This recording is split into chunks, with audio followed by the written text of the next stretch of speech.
Bizworld, Malaysia's trade fell 7.3% to 2.64 trillion ringgit last year, dragged by slower global demand, lower commodity prices, geopolitical uncertainties and down cycle in the semiconductor sector.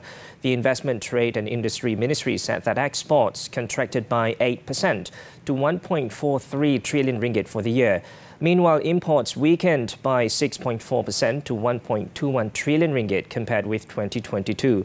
The challenging global economic landscape last year has adversely impacted international trade, including Malaysia's trade performance, which experienced a contraction. This was in line with other key trading partners, notably China, Taiwan, South Korea and Indonesia, which also posted negative trade growth.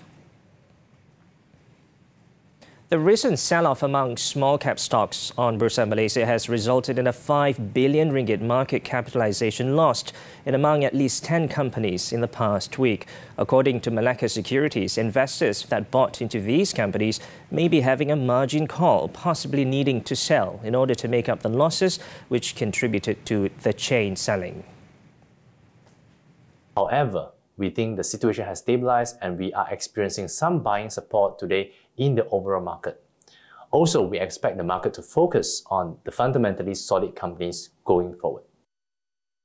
The affected companies were the ones whose shares plunged, either hitting limit downs, drawing unusual market activity queries from the exchange regulator, or those that triggered the freezing of their intraday short selling.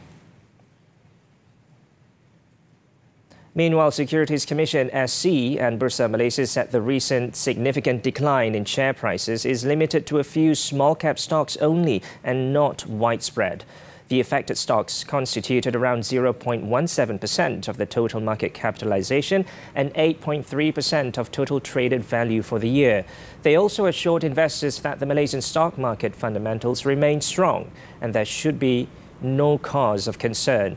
Both parties are also conducting proactive surveillance of corporate transactions as well as real-time monitoring of all trading activities. It said in the event where irregularities are detected, necessary regulatory actions will be taken to preserve the integrity of the market. Moving on, Malaysia's economy is estimated to grow by 3.4% in the fourth quarter of 2023 as compared to the 3.3% in the previous quarter. Chief Statistician Datuk Seri Muhammed said the services sector spearheaded the economic performance in the quarter, with all other sectors experiencing positive growth. The services sector saw an increase of 4.7%, backed by wholesale and retail trade, as well as business services subsectors, while the mining and quarrying sector also expanded by 3.7%. The construction sector, meanwhile, moderated to 2.5%. The country's trade performance, in the meantime, showed a declining trend in 2023, in tandem with an 8% fall in exports, with a 6.4% decrease in imports. Now, shares on Bursa Malaysia ended higher today. According to Bank Muamalat, this was driven by bargain hunting activities, as the equities market has been in the red for several days.